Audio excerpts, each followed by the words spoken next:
Olá pessoal, sejam bem-vindos a mais um podcast da Energia Atual e agora com a Dínamo Estruturas. Estou aqui então com o Emanuel da Dínamo Estruturas, vou fazer uma breve apresentação. Para quem não me conhece, eu sou o Ricardo Blaut, diretor da Energia Atual, uma empresa focada agora em 5 segmentos, o primeiro deles na parte de para-raios, o segundo na parte de eletromobilidade, o terceiro na parte de energia solar, o quarto na parte de serviços de engenharia e agora estamos explorando também a mídia DOH, que são os painéis de LED nos nossos carregadores. Bom, aqui então comigo na mesa, Emanuel, da Dínamo Estruturas. Emanuel, se apresente. Um prazer, Ricardo, estar aqui com vocês hoje. Vamos falar um pouquinho aí sobre as nossas operações, falando brevemente sobre a Dínamo. Nós estamos aí há praticamente 5 anos no mercado, porém estamos atrelados a uma estrutura que já conversa aí com o nosso segmento, com o aço há mais de 40 anos, então a gente tem uma relação grande aí com o segmento e a gente explora bastante através da marca da Dínamo Estruturas, estruturas metálicas para fixação de painéis fotovoltaicos, né? Seja essa aplicação em solo, em carporte e até, obviamente, estruturas metálicas voltadas a outras aplicações que não o fotovoltaico, barracões, estruturas de entrada, enfim. A gente costuma dizer que a gente utiliza aí o aço a serviço da energia, então estamos aí a dispor. Que bacana. Quais são teus principais clientes nessa parte aí de usinas solares? Clientes pequenos, médios, grandes ou todos os tipos? Olha, Ricardo, a gente atua em uma série de frentes no mercado, tá? Desde clientes, vamos colocar aqui pequenos integradores, pequenos entusiastas do segmento fotovoltaico que querem desenvolver uma usina, seja no terreno da sua chácara, seja colocar um carport na sua residência. Então a gente tem essa aplicação.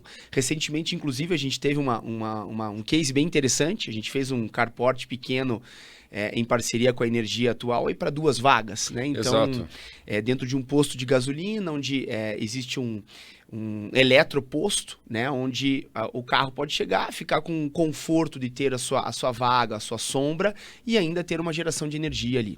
Então a gente tem essas aplicações menores. E obviamente a gente também atende a grandes distribuidores hoje de material fotovoltaico, os importadores, né, que trazem esse material da China, agregam com o nosso produto aqui e revendem para o mercado, e até EPCistas, desenvolvedores de grandes projetos que vão trabalhar aí, usinas maiores, que a gente está falando aí de usinas de 10 mil, 12 mil, 15 mil módulos fotovoltaicos, onde esse sim a gente tem a necessidade de dedicação um pouquinho mais de parte de engenharia, cálculos e prestar atenção em alguns detalhes importantes aí. Então, o range é bem grande, tá, Ricardo? O range de atuação é enorme, olhando, obviamente, para o fotovoltaico, né? Sem dizer outras frentes, outros trabalhos que a gente faz com metálica. Ah, legal, bacana. Bom, nessa parte de produção de uma estrutura para energia fotovoltaica, vamos pensar dessa parte. Eu imagino que deva ter uma série de normas, né? Eu sou praticamente especialista nessa parte aí de normas da parte técnica da minha parte, que seria para-raios, a parte elétrica, e você da parte mecânica. Me conta um pouquinho mais sobre essas normas mecânicas, né, que seguem, porque o que acontece? Tem muito cliente pequeno que pensa que pode, vou falar com o meu serralheiro e ele vai fazer uma estrutura solar aqui, vai dar tudo certo. Aí daqui a pouco desaba tudo, daqui a pouco sai tudo voando. Então assim, mas espera aí, eu sempre convenço, pelo menos aos nossos clientes, que a gente trabalha muito com energia solar, que tem que procurar uma empresa que trabalhe com as normas técnicas e que seja entendida do assunto, né? Pegar amadores, o mercado está cheio de amadores. E a gente recebe algumas fotos e vídeos, principalmente daquele canal do Solar da Depressão. É muito engraçado, para quem não segue o canal da Depressão, Solar da Depressão é muito legal. Esse é bom. Né? De painéis saindo voando, usinas inteiras sendo destruídas, né, por vento, ou o cara está montando a usina, durante a montagem a usina já vai caindo, quer dizer, aberrações assim que acontecem. Deve ter alguma norma específica para trabalhar essa parte de montagem? Sim, existem normas, Ricardo. E até um parênteses aqui, nós estamos agora, né, o mercado fotovoltaico ele começa agora a ter uma pequena maturidade, não vou nem dizer maturidade ainda, vou dizer uma pequena maturidade pelo tempo de vida que ele existe aqui no Brasil e tal.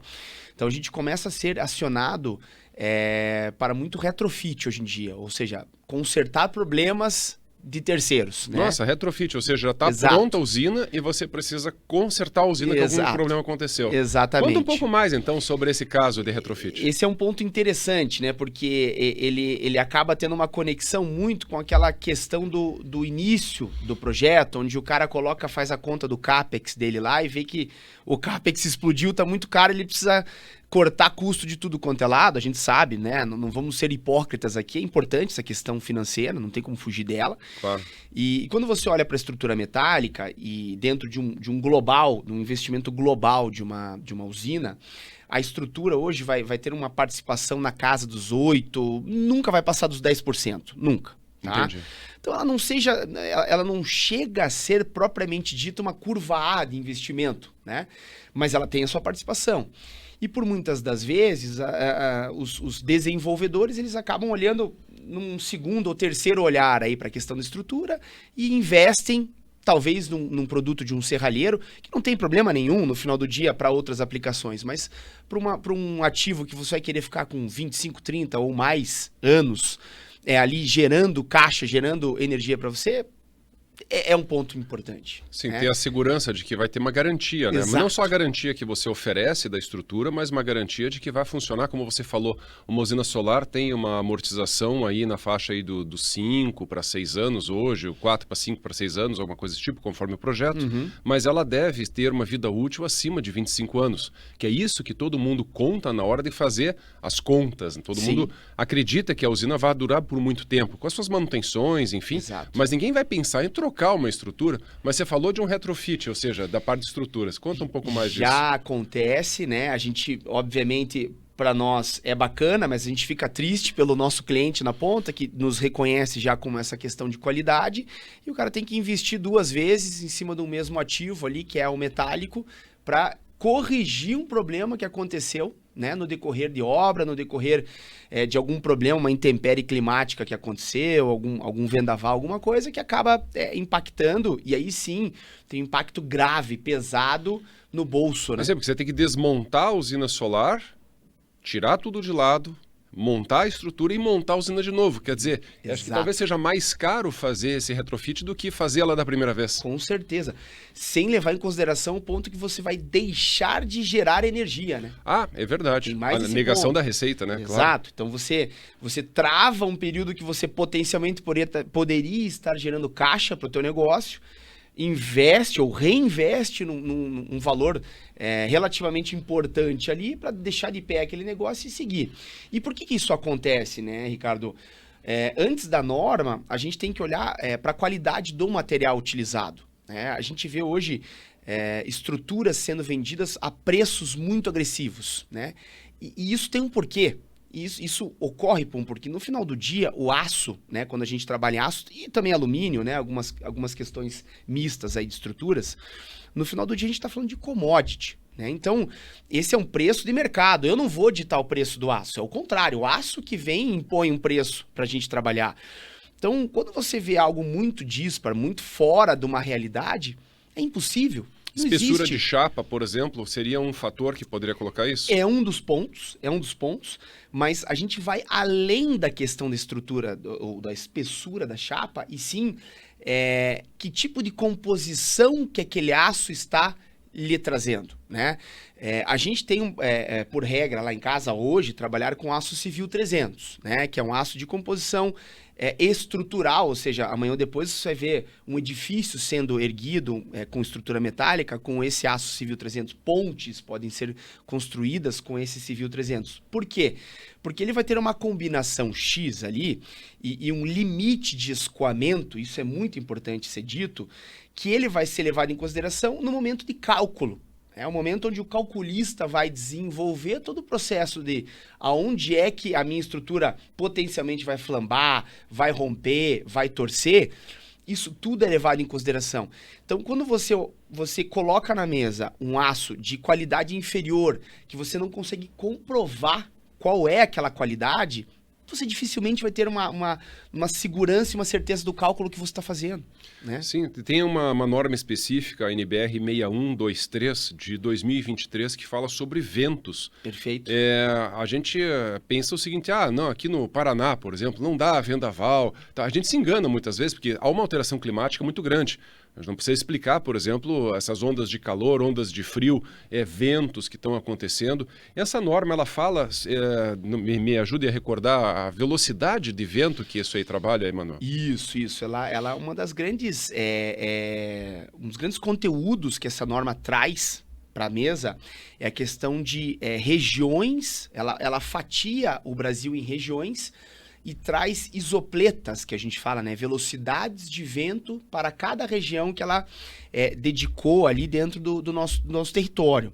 Então, esse ponto da nossa região aqui do Paraná, como você bem colocou, nós aqui temos, especialmente na região oeste do estado, um dos piores casos seguindo a NBR 6123. De vento? De vento, um dos piores casos, né? Para você ter uma ideia. A gente hoje aplica para projetos dentro dessa região o pior caso, que seria casos 3 e 4 de 50 metros por segundo de vento, ou seja, 180 km por hora mais ou menos. 180 km por hora, é um Exato. vendaval isso, meu Deus do céu. Vendaval. Então, e é um problema aqui na nossa região, a gente até comentava, né, antes, nós aqui, poxa, Manuel, mas a gente tem um vendaval, aqui a gente não tem exploração, por exemplo, de energia eólica na nossa região. Uma boa pergunta, né? Por que não tem se tem não vendaval acontece? aqui? Pois é que o nosso vento aqui ele é um vento rajado, é um vento perigoso, né? É um vento que chega com velocidade, arrasta tudo, leva tudo pela frente e para. Né? Não é um vento constante, não é um vento que tem uma constância. Como lá no Nordeste, por exemplo, lá na cidade de Touros, lá Rio Grande do Norte, lá onde o Brasil faz a curva lá. Perfeito. A gente tem lá, desde a Paraíba, Rio Grande do Norte, Ceará, regiões onde a gente tem muito clara a exploração de energia eólica. Né? Lá a gente tem ventos menos velozes, né? Mais lentos, vamos dizer assim, porém com constância. Por isso que se explora energia eólica lá e não aqui. Inclusive, quando você calcula uma estrutura metálica para fotovoltaico lá, a gente tem necessidade de menos robustez do que aqui no sul. Olha só que interessante, é uma curiosidade. Da NBR 6123. Então, isso é um pouco sobre... A gente fala um pouco sobre a parte técnica, a parte de estudo, a parte de análise, a parte de engenharia aplicada ao nosso negócio. Que não é simplesmente uma questão empírica. Eu vou olhar para um terreno, vou olhar para uma situação e falar, aqui acredito que a gente consiga trabalhar com uma estrutura de 2 milímetros, com um perfil 100, 75, nesse sentido, eu acho que não é assim que funciona. Uma pergunta, a minha estrutura da minha usininha solar lá tá dentro da norma lá? Tá dentro da norma. Ufa, menos mal, beleza. Pode ficar tranquilo, cara. Não custou perguntar, né? Não sabia muito desses detalhes, tá dentro.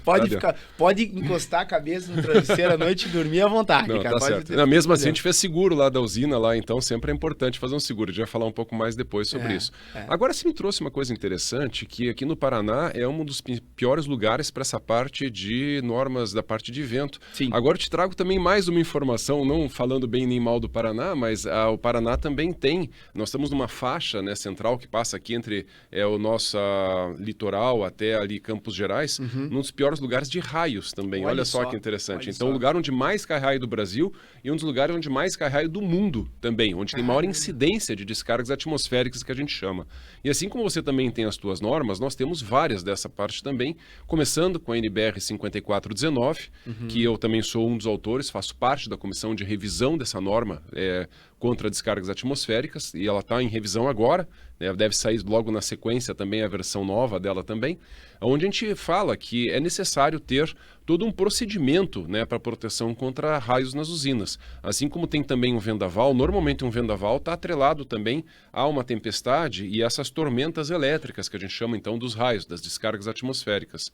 E tem várias normas que complementam isso, a 5410 de 2004, nós temos normas específicas, a 16690 de 2019, que vai falar sobre segurança em usinas fotovoltaicas, e recentemente agora a parte da a norma 17193 de 2025, que além de requisitos técnicos também fala de segurança, também aborda e faz o link, faz a ligação com a NBR 5419, que é a norma-mãe da parte de para-raios, que explica que todos os frames dos painéis têm que estar aterrados, que todos os pés das estruturas têm que estar aterrados, que é importante ter uma malha de aterramento na usina para que você possa fazer a dissipação, né, correta caso um raio atinja. Agora, uma preocupação quando eu faço um projeto nessa parte de proteção contra descargas, é oferecer um ponto de impacto para o raio, porque se você deixar que o raio caia no frame do painel ou na estrutura metálica, na estrutura é difícil porque ela está abaixo do painel. Né? Então, o que sempre cobre, que sempre tem em cima é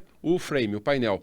E é uma preocupação muito grande, como eu já gravei em outros podcasts, nós já mostramos também, tem até no nosso site, é a questão que um raio sempre é um produto de um líder ascendente que está saindo e um líder descendente que está chegando. E quem emite esses líderes ascendentes normalmente as esquinas, as pontas dos painéis solares.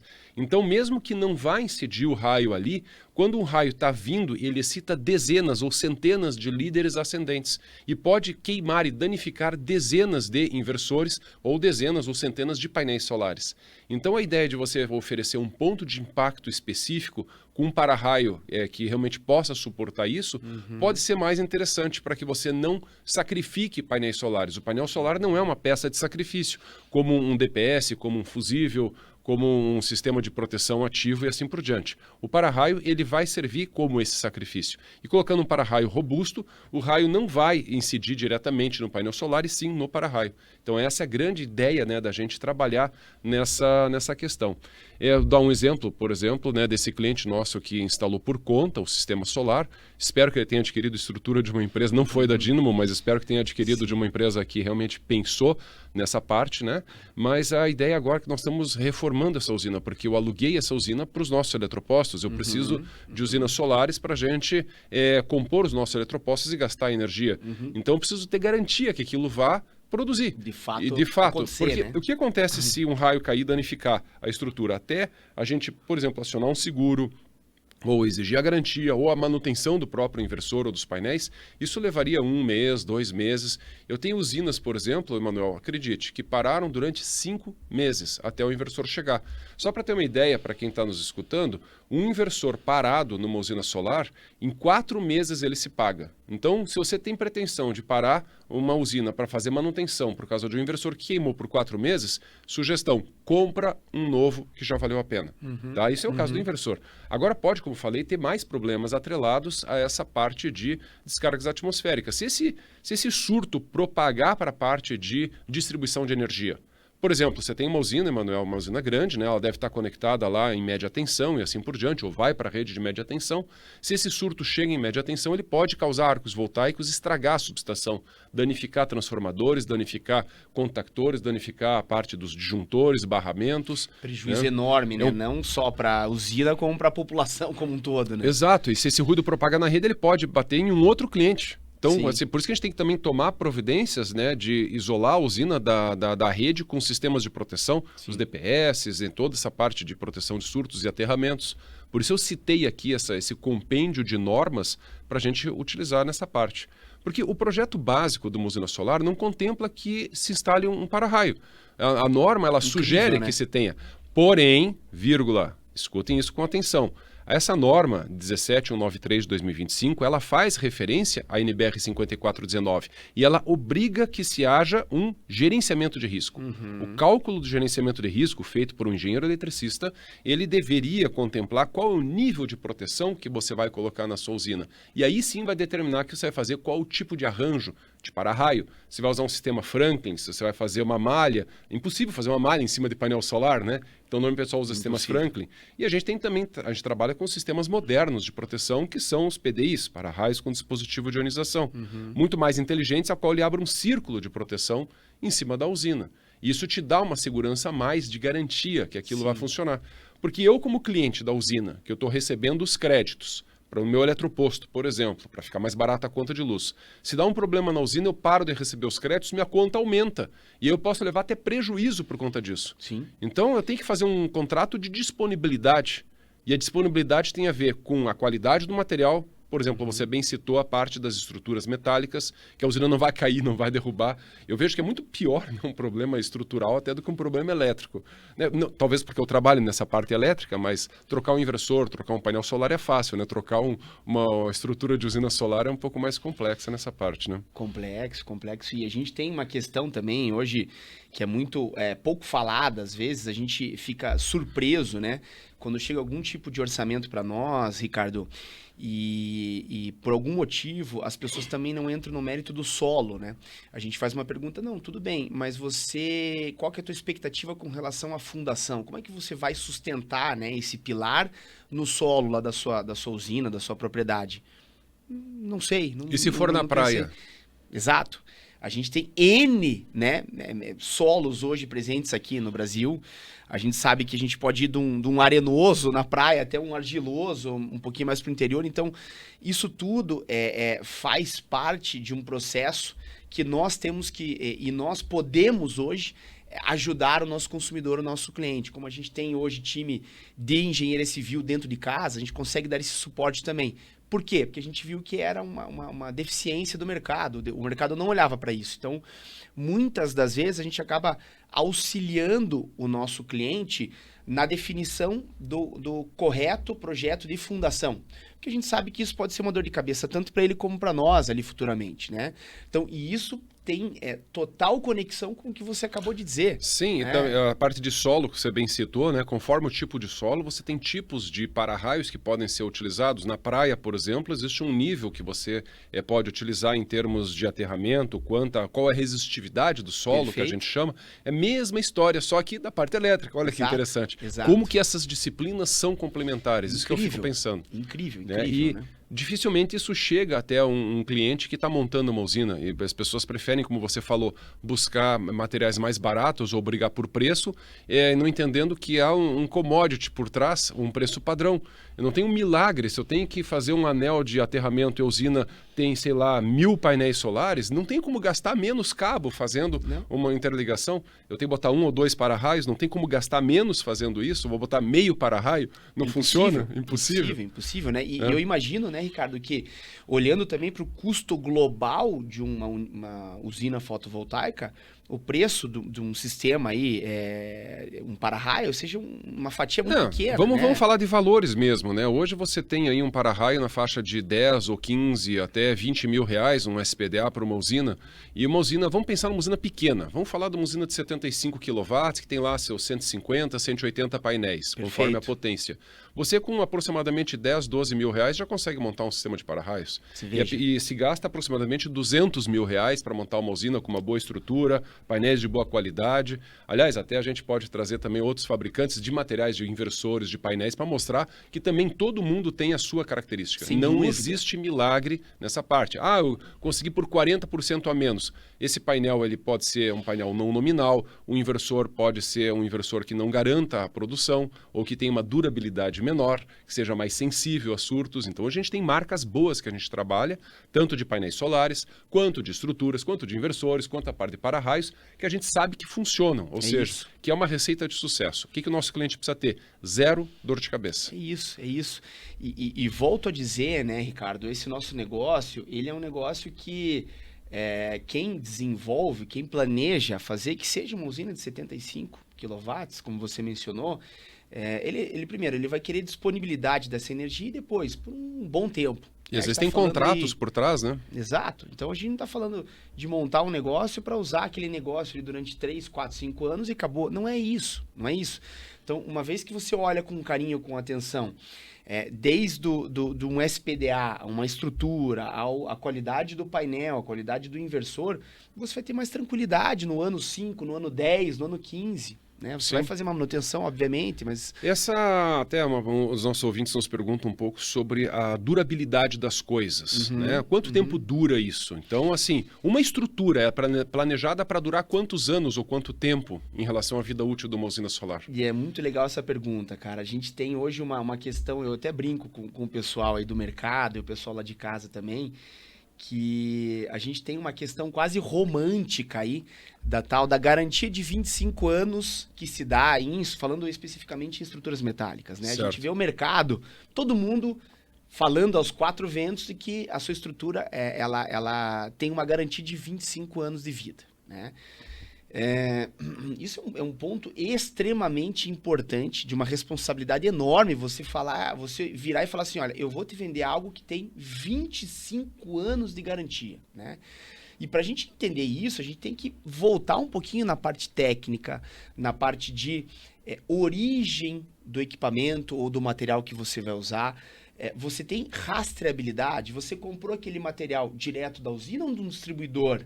Você comprou esse material sabendo que tipo de nível, eu vou entrar numa parte mais técnica aqui, de silício e fósforo controlado, para quando você mergulhar essa peça num tanque de zinco, esse zinco ele vai conseguir agregar, ele vai conseguir se unir à peça da forma correta e dar a camada de garantia para que você tenha uma galvanização a fogo que aguente 10, 15, 20, 25 anos. Então, uma discussão amplamente técnica. Amplamente técnica. É muito fácil eu vir aqui, olhar para o nosso ouvinte e falar, não, fique tranquilo, a nossa peça vai ter 25 anos. Mas a perguntinha mágica que deveria se acontecer, mas por quê? Quais são os pontos que você me garante que a tua estrutura vai ficar com 25 anos de pé lá? E não vai ter nenhum problema de corrosão, não vai ter um problema de flambagem, não vai dobrar. Além da toda a parte mecânica, tem toda uma parte química, físico-química agora também envolvida nesse processo. Exato. Então, aí as pessoas falam assim para mim, Manuel, mas vamos fazer o seguinte, então, eu vou ter eu estou desenvolvendo um projeto de carport no litoral. Está acontecendo bastante. Então, faz o seguinte, me fornece uma peça aí com uma camada maior de zinco. Você faz essa gentileza para mim? Porque como vai ser no litoral, eu vou ter uma camada maior de proteção, então eu vou conseguir ter uma longevidade maior dessa peça devido ao local que eu vou implantar o meu projeto, que é o litoral, né? Uhum. O primeiro ponto, fala assim, não existe, não é uma questão simples, porque eu tenho que olhar qual é a espessura da minha peça. Se eu tiver uma peça de 2 milímetros, por exemplo, que é uma peça super coringa hoje no mercado, ela vai ter um limite máximo de micras, de camadas que eu vou conseguir colocar de zinco. Não adianta colocar mais. Não adianta falar para você que vou colocar mais, porque ela não vai ter aderência. Ela não vai aderir, porque eu só tenho 2 milímetros de espessura na minha peça. Então, você veja que essa discussão que a gente poderia ficar a semana inteira falando. Claro. E aí sim, a partir desses detalhes, dessas situações, é que a gente consegue emitir um certificado de garantia e falar assim, olha, esta peça com esta qualidade de aço que veio lá da usina, com essa quantidade de silício e fósforo, com tantas micras de zinco que eu vou conseguir aderir à minha peça, eu vou te dar X tempo de garantia. Não é uma coisa romântica, 25 anos de garantia. E essa garantia, ela muda conforme a região, se é litoral, se é não litoral? Com certeza. E aí, a gente tem que sair para N soluções que existem hoje já no mercado para que você aumente ou diminua essa garantia, né? Mas é fato que eu tenho que olhar. Se eu vou fazer uma usina de solo próximo a uma região litorânea ou próximo a uma região que tenha algum impacto químico importante, uma fumaça, uma indústria que produza algo químico que vá ter um impacto dentro da minha peça de aço. Indústria de fertilizante, por exemplo, o nitrato de amônia lá, por exemplo, que é altamente corrosivo. Às vezes mais corrosivo até que uma região litorânea, entendeu?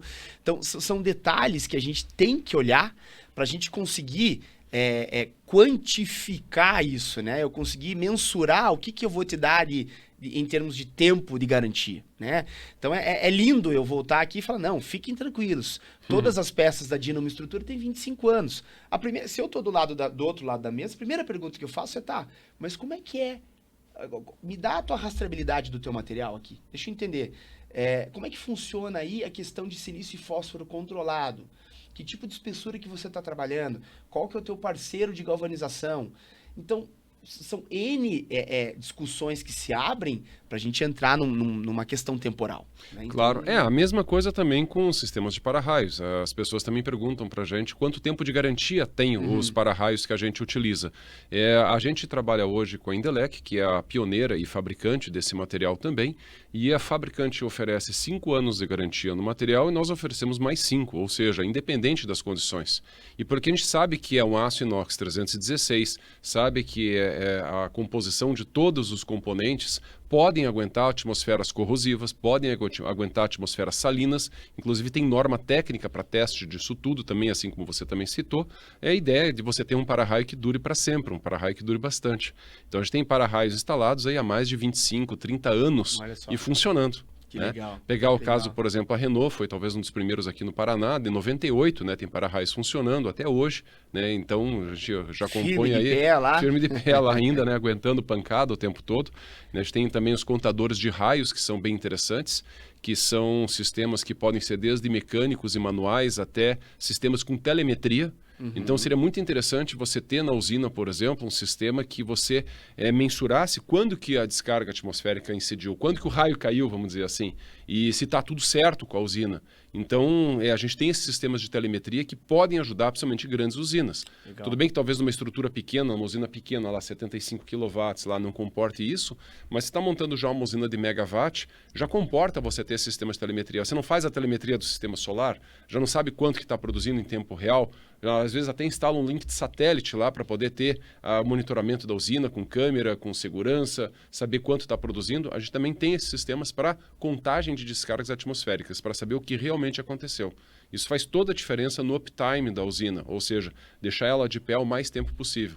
Saber que está caindo o raio, que está incidindo a descarga atmosférica exatamente no para-raio e não no sistema solar. Então a gente tem garantias que esses projetos sejam robustos e funcionem. Essa é a nossa missão. Né, Energia Atual mais Dynamo Estruturas, montar um projeto eficiente, robusto para a sua usina. Fazer o que há o que tem de melhor no mercado para que você possa colocar isso para o teu projeto e teus clientes. Isso, não, como o Manuel falou, não custa mais caro. Se ele está falando que a estrutura toda vai até uns 10%, 8% a 10% do custo de uma usina, se eu te falar que um para-raio custa menos de 1% do valor da usina, você não vai colocar? E a gente tem mais uma outra coisa também, o seguro. O seguro custa aproximadamente 1% do valor da usina também. Como que você não vai ter essas coisas para a sua usina? E é isso que a gente se depara no mercado. Às vezes projetos muito bonitos, mas que a pessoa vai enxugando, o cliente vai enxugando ao ponto de ficar uma porcaria. Compra painel falsificado, que tem muito no Brasil. A gente pode dizer que boa parte dos painéis hoje não são nominais. Então você faça o teste de degradação, monta uma usina com painel baratinho e veja que no primeiro ano já tem 10% de degradação. Inversores que não funcionam, estruturas que flambam. A minha equipe de montagem, tá, que às vezes a gente tem que montar usinas que clientes já compraram. Reclama que, por exemplo, não conseguem montar a estrutura, que a estrutura toda fica molenga, né? É o flambar, né, no caso, que vocês falam também. Que a estrutura não dá certo, que demora mais tempo de montar, porque ela é mais complicada de montar. Então tudo isso influencia num bom projeto ao final das contas, né, Manuel? Sem dúvida, né, Ricardo? E assim, qual que é o nosso propósito aqui, né? Dynamo Estruturas, Energia Atual. É fazer com que o desenvolvedor, o dono do projeto, ele se preocupe com os fatos inerentes ao negócio e não a parte técnica estrutural dele, né? Ele tem que se preocupar em como que ele vai comercializar essa energia, aonde que ele vai dedicar essa energia, para quais parceiros, que tipo de negócios comerciais ele pode desenvolver com essa usina e não ficar preocupado se vai cair um raio, Sim, se última der um preocupação. vendaval, vai sair voando a usina dele. Então, assim, esse é o tipo de coisa que tem que estar percorrida e é para isso que a gente existe, né, Ricardo? Claro. Para isso que a Energia Atual está aí no mercado e para isso que a Dynamo Estruturas também está aí desenvolvendo e abrindo cada vez mais frentes, né? Exatamente por isso. Agora, Emanuel, nós temos um convite para fazer aos nossos ouvintes aqui, certo? É o convite da Feira Intersolar que acontecerá em São Paulo agora em agosto. Exatamente. Então, Dynamo Estruturas e Energia Atual estarão na Intersolar, agora em agosto, e a gente queria convidar a todos para visitar o nosso stand pessoalmente, para nos conhecer pessoalmente, para que a gente possa discutir o seu projeto e achar a melhor situação. O que nós vamos levar para a feira lá? Conta um pouquinho da feira para a gente, Manuel. Muito legal, a gente está bem ansioso aí, Ricardo. Primeiramente, feliz com essa parceria, né? Nós estaremos em conjunto lá na feira, agora em 2025. A feira ela ocorre na última semana de agosto, né? Então a gente está batendo as portas aí já da feira, lá no Expo Center Norte, região norte lá da cidade de São Paulo. E nesses 3 dias de feira a gente vai trazer muitas coisas legais para os nossos clientes, né? A gente está preparando algumas novidades, inclusive muito bacanas lá para a feira, mas já adianto que a gente vai estar presente lá com os nossos carros-chefes hoje, da nossa estrutura, da nossa organização. Tanto uma estrutura de solo, né, que a gente hoje é o pãozinho quente do nosso negócio, né, onde a gente consegue desenvolver bastante aí parcerias e relações comerciais com o mercado. A gente vai estar com uma estrutura de carport, e essa estrutura de carport, inclusive, uma estrutura que conversa muito com um dos braços da sua organização, né, Ricardo, que é a questão de eletropostos. Ah, sim, então, bem lembrado. Esses dois produtos, eles combinam muito. E a gente vai mostrar essa combinação lá na feira, mostrar de fato como isso pode coexistir e mais, né? Como pode dar valor agregado ao projeto de eletroposto, valor agregado ao usuário, conforto ao usuário e até saving para o desenvolvedor, né? Ou seja, uma vez que ele coloque painel, placa fotovoltaica dentro de um eletroposto, ele pode reduzir o custo, como você bem colocou, o custo de energia elétrica, que eu acho que é um dos principais custos hoje do negócio. Sim, nós fizemos ali no posto Lugano, que fica aqui em Curitiba, na esquina da Silva Jardim com a Ângelo Sampaio, né? Convidamos a todos também a visitar esse carport que o Manuel falou, que foi um projeto desenvolvido em parceria conosco, um projeto específico, compacto, para caber em 2 vagas e ficar organizado, sem ficar um trambolho, né, dentro do posto de gasolina. A gente sabe que hoje tem bastante problema de espaço. E nós vamos levar também para a feira novidades, né? Nessa parte que é a parte de proteção.